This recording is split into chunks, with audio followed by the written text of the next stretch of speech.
Hello children. पिछले lecture पे मैंने आपको थर्ड टॉपिक इसका डिस्कस किया था। थर्ड टॉपिक मैंने आपको the age of revolution 1830 to 1848 बताया था। 2 पॉइंट इसमें लिबरलिज्म और नेशनलिज्म, स्वतंत्रता, राष्ट्र की भावना। उसमें मैंने बताया था किस प्रकार यूरोप में जो गरीब और तबके निचले तबके के इंसान थे किस प्रकार उन्होंने यूरोप को चेंज करके रख दिया। उसका सबसे पहला पड़ाव जुलाई में देखा गया जब वहाँ पे दोबारा इस्टेब्लिश मोनार्की को जनता ने ख़त्म किया और उन्हें नाम मात्र का मोनार्की बनाया। लुइस फिलिप वहाँ हेड किया है। उसके बाद मैं आपको बेल्जियम का रेवोल्यूशन बताया था। साथ ही मैंने आपको ग्रीक वार बताया था 1821 वाला। कुछ टॉपिक बताए थे जर्मनी, इटली और ब्रिटेन का मेकिंग अप, लेकिन मैं बोला था उसे नेक्स्ट टर्म पे आपसे डिस्कस करूंगा।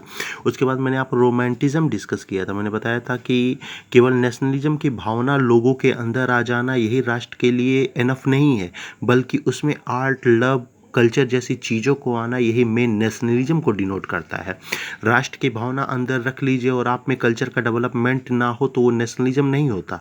तो यूरोप में एक ऐसा ग्रुप उभर के आया जिस ग्रुप ने कहीं ना कहीं नेशनलिज्म में कल्चर की भावना लाया। शायद ये कल्चर की भावना अगर नेशनलिज्म में नहीं आ पाती तो वो डेवलपमेंट यूरोप में नहीं देखने को मिलता जो आज दिख रहा है। क्यों? क्योंकि नेशनलिज्म में कल्चर का होना बहुत ज़रूरी है।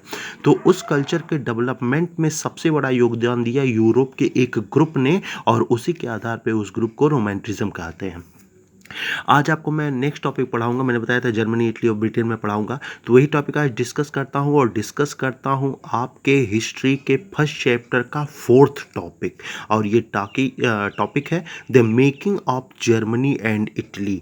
यूरोप में जो रेवोल्यूशन की लहर है वो फ्रांस, बेल्जियम तक ही सीमित नहीं है, बल्कि इसका असर यूरोप के अन्य राष्ट्रों पे भी फैला है और उसका पहला असर आज हम देखेंगे जर्मनी पे।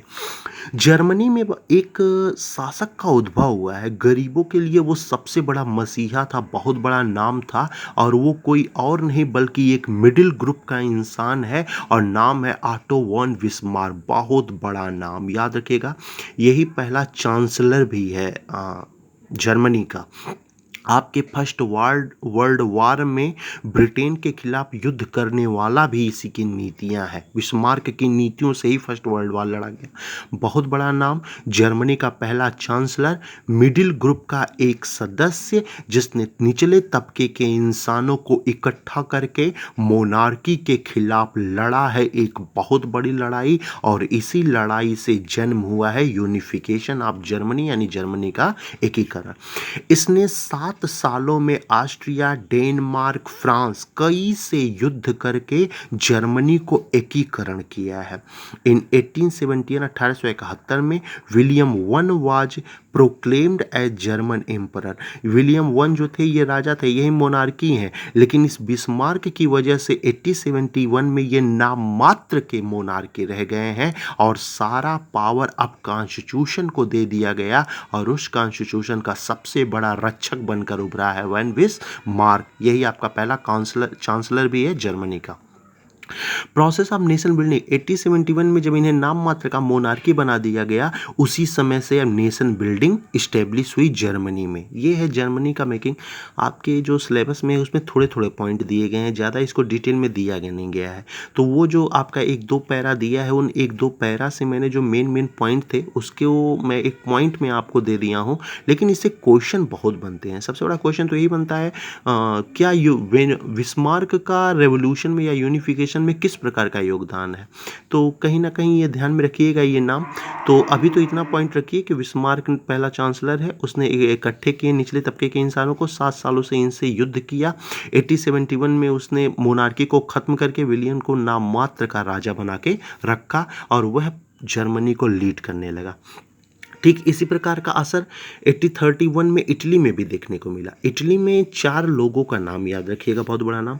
जैसे जर्मनी के यूनिफिकेशन में आप नाम याद रखते हैं बिस्मार्क का, लेकिन आपको इटली के यूनिफिकेशन में 4 लोगों का नाम याद रखना होगा। पहला ग्लूसेप मैजनी, बहुत बड़ा नाम। ग्लूसेप गैरिबल्डी दूसरा नाम। Count Camillo di Cavour last. Victor Emmanuel second. ये 4 नाम याद रखिएगा, क्योंकि इटली में भी वही हाल, मोनार्की स्टेब्लिश थी, निचले तबके के इंसानों को वो अधिकार नहीं मिल पा रहा था जो अधिकार उन्हें मिलना चाहिए था। उनके उस अधिकार को दिलाने के लिए कुछ शासकों का उद्भव हुआ है और उसमें सबसे बड़ा नाम है ग्लूसेप मैजनी का। Establish young Europe and young Italy. इसने क्या किया, इटली में जितने यंग थे, जितने यंग इंसान थे, उनको मिलाया एक साथ और यंग यूरोप नामक एक पार्टी बनाई जिसका लक्ष्य मोनार्की से खुद को स्वतंत्र कराना है। इसीलिए इटली के इतिहास में इसका बहुत बड़ा नाम है, इसीलिए इसको बोलते हैं सॉल ऑफ इटली। इटली की आत्मा है ये मैजनी, क्योंकि यंग लोगों को मिलाकर इटली में उसने वो अधिकार, वो स्वतंत्रता उन तबकों को दिलाई जो तबके उस स्वतंत्रता को प्राप्त करने में अब तक सक्षम नहीं हो पाए थे, एबल नहीं थे उस लायक, उन्हें वो अधिकार दिलाया है मैजनी ने। दूसरा नाम है गरिबल्डी, लीडर आर्म वॉलंटियर्स। इसने क्या किया, इनकी बड़ी सहायता की। ये क्या किया, फोर्स को, आर्म वॉलंटियर्स को इकट्ठा किया और इकट्ठा करके इनके साथ मिलकर इटली के एकीकरण के लिए लड़ाई लड़ी। इसलिए गरिबल्डी को बोलते हैं बिस्मार्क ऑफ इटली। इसे क्या बोलते हैं, बिस्मार्क ऑफ इटली। बिस्मार्क आपने बताया, यहाँ तो अकेले बिस्मार्क था लेकिन यहाँ 4 नाम थे। मैजनी क्या है, सॉल ऑफ इटली। गरिबल्डी क्या है, बिस्मार्क ऑफ इटली। तीसरा नाम है count Camillo di Cavour, lead the movement of unite Italy. हाँ, इटली के यूनिटी के लिए जो उस मूवमेंट को लीड किया वो डिक केवर है। यही आपके इटली का पहला प्राइम मिनिस्टर भी है। लास्ट है बिकम इटली किंग बन गया 1861 में विक्टर एमुअल सेकेंड को। ये भी वही नाम मात्र वाला, जैसे जर्मनी में वही नाम मात्र राजा बने उसी प्रकार यहाँ भी ये भी नाम मात्र का राजा बना 1861 में। और सारा पावर कॉन्स्टिट्यूशन को दे दिया गया, जिस कॉन्स्टिट्यूशन का रक्षक बन चुका है डी केवर, जो इटली का आपका पहला प्राइम मिनिस्टर है। तो 2 टॉपिक ध्यान में रखिएगा, पहला क्या है, जर्मनी और दूसरा इटली। जर्मनी में नाम याद रखिएगा बिस्मार्क का, जिसने लोगों को इकट्ठा करके 7 साल की लड़ाई के बाद जर्मनी में यूनिफिकेशन लाया, मोनार्की को खत्म किया 1871 में, और वहाँ का चांसलर बन के कॉन्स्टिट्यूशन के हिसाब से जर्मनी को लीड करने लगा। Second one Italy. इटली में 4 नाम याद रखिएगा, किसने यंग यूरोप को इस्टेब्लिश किया, कि कौन बिस्मार्क ऑफ इटली कहलाता है, कौन वॉलंटियर्स को लीड किया, और तीसरा नेक्स्ट नाम याद रखिएगा कौन प्राइम मिनिस्टर बना, किस प्रकार इनका योगदान है। तो याद रखिएगा ये लीड द मूवमेंट, ये मूवमेंट को लीड किया था। नेता बनने के सारे गुण थे, इसलिए यही प्राइम मिनिस्टर बना। राजा कौन बना, तो इमैनुअल सेकेंड बने थे, लेकिन नाम मात्र के, क्योंकि सारा पावर कॉन्स्टिट्यूशन को चला गया। तो ये 2 टॉपिक है। तीसरा टॉपिक है Britain, unification of Britain. British empire considered, British जो एम्पायर था बहुत बड़ा साम्राज्य था, जानते ही हैं, बहुत बड़ा राज भी रहा है इनका। फर्स्ट इंडस्ट्रियलाइजेशन भी ब्रिटेन में हुआ, ब्रिटेन का कई देशों पर राज भी रहा है, कई सारे देशों को इसने स्लेव भी बनाया है। तो ब्रिटेन कोई छोटा देश नहीं था, बल्कि ब्रिटिश बहुत बड़ा एम्पायर था, जिसमें इंग्लिश, स्कॉटिश, आयरिश, तमाम प्रकार के कम्युनिटी वहाँ रहते थे। इनको मिलकर ब्रिटेन बनता था। Industrial revolution brought economic prosperity. आपको पता होना चाहिए 1848 में, 1848 में इंडस्ट्रियलाइजेशन पहली बार ब्रिटेन में ही हुआ, और उस इंडस्ट्रियलाइजेशन रेवोल्यूशन होने की वजह से वहाँ का इकोनॉमिक प्रॉस्पेरिटी, बहुत समृद्धता बढ़ी है इकोनॉमी की। एक्ट ऑफ यूनियन 1707 में एक्ट ऑफ यूनियन लाया गया ब्रिटेन के द्वारा, जिसके तहत इंग्लैंड और स्कॉटलैंड को मर्ज करके यूनाइटेड किंगडम बनाया गया। ठीक है, कौन मिला, यूनियन के तहत इंग्लैंड और स्कॉटलैंड मिला। आगे जाके लेटर कुछ समय पश्चात आयरलैंड आल्सो मर्ज, आयरलैंड भी इसमें मर्ज हो गया, और तब जाके ये कहलाया ग्रेट ब्रिटेन। सिंपल मैं कहूँ तो 1707 और 1720 के बीच में ग्रेट ब्रिटेन कौन था, इंग्लैंड, स्कॉटलैंड और आयरलैंड, ये तीनों मिलकर ग्रेट ब्रिटेन बने। अगर आप न्यूज़पेपर पढ़ते हो तो इस समय देखिए आयरलैंड खुद को अलग करना चाह रहा है ग्रेट ब्रिटेन से, इसलिए बार बार वहाँ वोटिंग पड़ता है कि हम लोग अलग होना चाहते हैं, अलग होना चाहते हैं। दरअसल आयरलैंड को 1720 के आसपास 1707 में एक्ट ऑफ यूनियन के तहत आयरलैंड को मिला दिया गया था ब्रिटेन से। उसी की स्वतंत्रता के लिए आज आयरलैंड वासी चुनाव या वोटिंग करते हैं। तो याद रखिएगा 1707 में ग्रेट ब्रिटेन बना, जिसके अंतर्गत ये 3 राज्य थे। ये है यूनिफिकेशन ऑफ ब्रिटेन। 3 टॉपिक आपको मैंने डिस्कस किया, जर्मनी का, इटली का और ब्रिटेन का। तीनों पॉइंट ध्यान में रखिएगा। ये आपका 4th टॉपिक है जो खत्म हो गया। अब आते हैं 5th टॉपिक पे, और ये है विजुअलाइजिंग द नेशन। मैंने बताया था विजुअलाइजिंग मीन्स क्या होता है, नेशन का प्रचार हर एक इंसान में, हर एक जगह इसको विजुअलाइज करना, सभी लोग नेशन के बारे में जाने। इसमें पहला टॉपिक है एलिगरी। एलिगरी क्या होता है?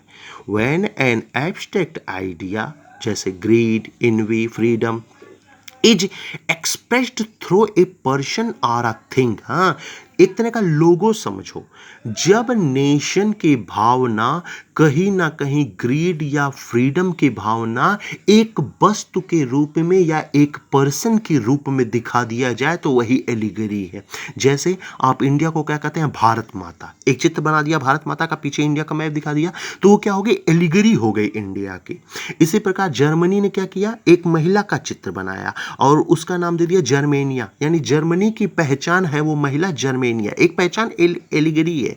ऐसे फ्रांस ने क्या किया? एक महिला का चित्र बना, उसे मैरिन नाम दे दिया, तो फ्रांस का मैरिन क्या है? एलिगरी है, उसकी पहचान है। तो एलिगरी क्या होता है? जब किसी राष्ट्र की पहचान किसी वस्तु या किसी इंसान के रूप में की जाती है, वही एलिगरी है। आप बुक में देखिए तो इन दोनों का चित्र बना हुआ है, जर्मनी के नीचे एक महिला बनी हुई है, जर्मेनिया, फ्रांस में एक महिला बनी हुई नीचे में, क्योंकि ये उनकी पहचान है उस देश की। इसी प्रकार बगल में एक और देखिएगा, बहुत बड़ा पिक्चर है। ये विजुअलाइजिंग द नेशन बहुत छोटा टॉपिक है, बहुत एक ही पेज में खत्म हो गया, आप देखिएगा बुक में। तो एक और बहुत बड़ा पिक्चर बना है, उस पिक्चर में कहीं टूटती हुई जंजीर दिखाई गई है, कहीं राइज ऑफ सन दिखाया गया है, कहीं कुछ और पॉइंट दिखाए गए हैं। तो उस पिक्चर में 6 और 7 पॉइंट है, उस 6 और 7 पॉइंट्स को एक कॉलम बना के उस कॉलम में डिफाइन किया गया है। जैसे तोड़ती हुआ एक जंजीर दिखाया गया है कि टूट रहा है, उसका मतलब क्या होता है? उसका मतलब होता है स्वतंत्रता आना, जंजीर टूटना भी स्वतंत्रता आना। इसी प्रकार उगता हुआ सूरज दिखाया गया है, पीछे बहुत बड़ी रोशनी ऐसे बनाई गई है, बहुत बड़ा पिक्चर है, उसमें से रोशनी बनाई गई पीछे। उसका मीन्स क्या होता है? उसका मीन्स होता है एक नए युग की शुरुआत। तो वो ग्राफ में बनाया नहीं, क्योंकि ऑलरेडी आपके बुक में वो ग्राफ बना हुआ है, पिक्चर बना हुआ है। आप उससे देख सकते हैं कि पिक्चर में जो जो चीज़ें बनाई गई हैं उन चीज़ों का मीनिंग क्या है, आप वहाँ से पढ़ सकते हैं। बहुत इंपॉर्टेंट है, छोड़ नहीं सकते, क्योंकि आपके ऑप्शन वाले क्वेश्चन में एक क्वेश्चन बन जाएगा, दिखा देगा कि जो हथकड़ी, टूटी हुई हथकड़ी बनाई गई है, व्हाट इज नॉमिनेटेड, किस बात को बताता है। तो आपको एक ऑप्शन दे देगा, उसमें आपको टिक करना होगा। एक क्वेश्चन वहां से जरूर बनता है ऑप्शन का, इसलिए आप उसे छोड़ नहीं सकते। तो विजुअलाइजेशन द नेशन छोटा टॉपिक है, इसमें कोई ज़्यादा प्रॉब्लम नहीं है। आपको बस allegory means what is allegory समझना है, एलिगरी होता है क्या है, सिंपल, वही आपको एक कॉलम याद करना होगा। तो आज मैं आपको 2 टॉपिक डिस्कस किया। पहला unification of Germany, Italy, Britain, एक टॉपिक में दे दिया गया, और दूसरा टॉपिक मैंने विजुअलाइजिंग द नेशन पढ़ाया है। ये 2 टॉपिक आज मैंने डिस्कस किया। नेक्स्ट टाइम पे मैं नेशनलिज्म और एम्पेरिज्म समझाऊंगा, वही शायद आपका लास्ट टॉपिक भी है। उस लास्ट टॉपिक वो भी बहुत बड़ा नहीं है, बहुत छोटा है, थोड़ा वर्ड में आपको एम्पेरिज्म और नेशनलिज्म समझा भी चुका हूँ, तो वो बहुत बड़ा टॉपिक नहीं है, वो भी छोटा सा है, तो छोटे में उसे समझा भी दूंगा। लेकिन नेक्स्ट वीडियो में ही मैं आपका क्वेश्चन बनाऊंगा, क्वेश्चन फॉर्मेट तैयार करूंगा, और उसमें कम से कम 8 to 10 क्वेश्चन रहेगा। ये क्वेश्चन आपके लिए बड़े इंपॉर्टेंट रहेंगे, क्योंकि इस क्वेश्चन को मैं ऐसा सेट करूंगा, एकदम जिस तरह बोर्ड एग्जाम में सेट किए जाते हैं क्वेश्चन, बिल्कुल वैसा होगा। इसीलिए एक बार मैं फिर कह रहा हूं, पीछे जो भी मैंने लेक्चर लिया है, जितने भी वीडियो अपलोड किए हैं, उन वीडियो को ध्यान से देखिए, उन्हें ध्यान से पढ़िए, उनको नोट डाउन कीजिए। आज जो मैंने 2 टॉपिक लिया, इसको भी आप ध्यान से सुनिए, एक बार फिर हेडिंग लीजिए, इसके मेन पॉइंट लिखिए, जो मैं क्वेश्चन पूछूंगा, फिर बोल रहा हूं, उन क्वेश्चन का आंसर आप अपने शब्दों में देंगे। बुकिश नॉलेज कम से कम देने की कोशिश करिएगा, क्योंकि जो एग्जामिनर होगा वो आपके बुकिश नॉलेज के नहीं बल्कि आपके नॉलेज को देखना चाहेगा। इसीलिए 5 टॉपिक मैंने डिस्कस किया, थोड़े बड़े बड़े टॉपिक भी रहे हैं, जिसमें आपका मैंने फ्रेंच रेवोल्यूशन पढ़ा दिया, नेशनलिज्म यूरोप पढ़ा दिया, एज ऑफ रेवोल्यूशन 1830-48 पढ़ाया, मेकिंग ऑफ जर्मनी और इटली पढ़ाया, विजुअलाइजिंग द नेशन पढ़ाया। 5 टॉपिक हो गया। Next topic nationalism and imperialism है, जो छोटा टॉपिक है, इसलिए नेक्स्ट यानी कल के वीडियो में ही मैं क्वेश्चन आंसर भी अपलोड करूंगा। आपको उसे करना पड़ेगा, आप उसे करिए। जिस दिन हमारी मुलाकात होगी मैं उसको चेक करूंगा, कहाँ क्या गलतियां रही उसको सुधारूंगा, और उसको अपने वर्ड्स में आपको बताऊंगा कैसे होता है। तो ये बच्चों पढ़ लीजिएगा, 4-5 वीडियो है, जरूर इसको पढ़िएगा। कल मैं डिस्कस करूँगा नेशनलिज्म और एम्पिरिज्म को। Okay, thank you.